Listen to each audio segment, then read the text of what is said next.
Sayın seyirciler, iyi günler. Bugün 22 Haziran. Önemli birkaç konuda sizlere bilgi vereceğim. Şimdi Türkiye'de de medyada haber oldu. Uygurlar için en büyük sevinç kaynağı olan Uygur insan hakları ve siyaseti kanun tasarısı Amerika Prezidenti Donald Trump tarafından 17 Haziran tasdiklandı. Bu büyük sevinçti. Yani Uygur Türkleri, Doğu Türkistan halkı asaret astıda yaşayan esirler boyu hiç görmediğimiz devlet seviyesinde Çin'i katliamda dur diyen bir tasarı oldu bu. Elbette Türkiye bize her zaman sahip çıktı. Hiçbir ülke sahip çıkmadığı zaman da Türk milleti, Anadolu insanı, Türk devleti bize sahip çıktı Doğu Türkistan'a. Ama devlet seviyesinde Çin'e karşı dur diyen bir kanun tasarısı Amerika tarafından ortaya çıktı. Bu vatan içi dışındaki Doğu Türkistanlılar için çok büyük, çok büyük bir sevinç ve bayram havası estirdi. Bu konuda elbette ayrı bir video yapacağım. Şimdilik bu kadar söyleyeyim dedim. Şimdi diğer bir konu hakkında. Şimdi 17 Haziran bu tasarıya Trump imza attı dedik. Çin buna çıldırdı dedik. 18 Haziran Türkiye-Çin arasında swap anlaşması da imza atıldı. Yani Çin onu onayladı. Yani swap anlaşmasını onayladı. Elbette Türkiye Çin'e karşı büyük cari açık veren ülke. Türkiye'nin hakkı. Ama 3-4 aydan beri Çin bunu sallaya onaylamadan direnip geldi ve 17 Haziran Trump Uygur İnsan Hakları tasarısını imza attı. Kanun tasarısını. 18 Haziran Çin Türkiye ile swap anlaşmasını imza attı. Yani Türk seyircilere, Türk kardeşlerime Çin'in bu seçen bu güne dikkat etmesini istiyorum.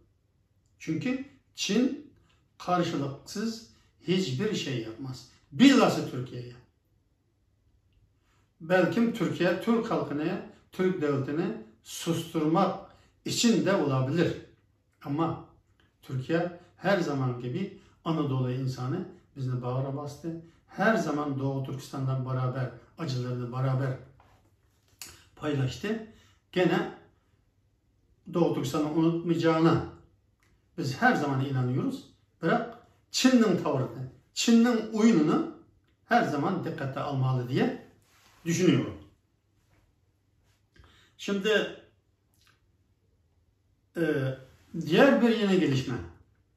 Dün 21 Haziran sabahı Donald Trump'ın baş danışmanlarından olan Peter Navarro, Amerika'nın ünlü medyası CNN'in konuğu oldu. Burada dedi ki koronavirüsü Çin yaptı. Çin icat etti dedi. Sonucu şaşırdı, tekrar sordu. Ne dediniz diye. Çin yaptı dedi. Yani İngilizce create diye 2 defa tekrarladı. Çin virüsü şimdi dünyanı kasıp kavuruyor. Elbette de Türkiye'de çok büyük sosyal ve ekonomi sıkıntıları bu virüs yaratıyor. Evden çıkamıyoruz bizlerden. Yani bu konuya dikkat çekmek istedim. Çünkü Amerika'nın elinde bir şey olmasa bunu böyle netlikle ortaya koymaz. Çin'in bu virüs konusunda sakladığı, ne kadar sakladığı, ne yaptığı, devletin ne yaptığı, bunu açıklayan doktorlarına hani iftiracı diye nasıl yakaladığı, 1 ay müddetçe bunu gizli tuttu koronavirüsünü. Bu konuda çok detaylı yazdığım Türkçe yazımı elbette bu linke koyacağım. İsteyenler oradan daha detaylı verilerle koyulan bilgileri oradan okuyabilir. Bu virüs işi meselesi tek Türkiye'nin değil, tüm dünyayı ilgilendiren, tüm dünyayı sıkıntıya sokan bir durum olduğu için bu konuyu sizlere özellikle yani bildirmek istedim.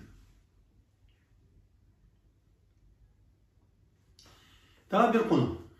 Gene de biz Doğu Türkistan'la ilgilendiren bir de Çin'i de ilgilendiren bir konu. Eski NATO Genel Sekreteri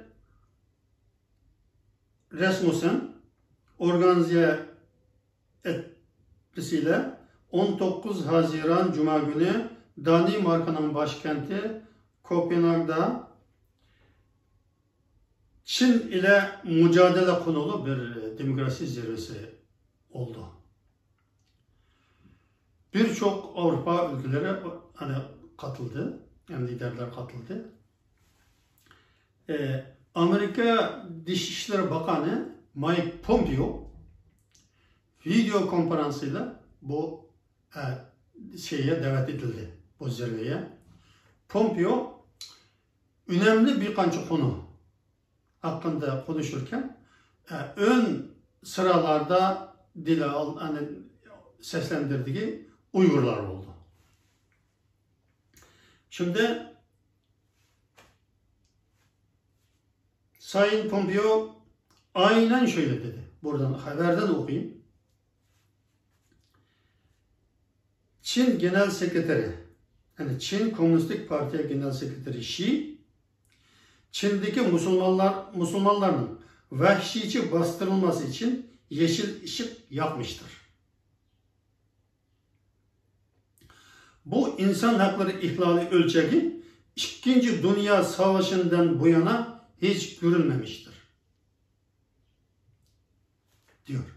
Yani 2. Dünya Savaşı'nda Hitler Almanyası, Nazistler Yahudileri kırgın kıldı.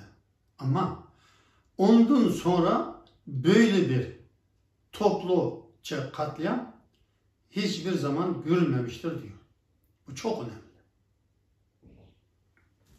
Elbette Çin hakkında Çin Komünist Partisi'nin niyeti ve yaptığı şu andaki yani demokrasi Batı dünyasına olan hani nefreti, saldırısı ve diktatörlüğünü dünyayı ihracat etmek, hatta demokrasi Batı dünyasını kontrol etmek yönelik konularda da söyledi. Ama önemli olan bu konuda.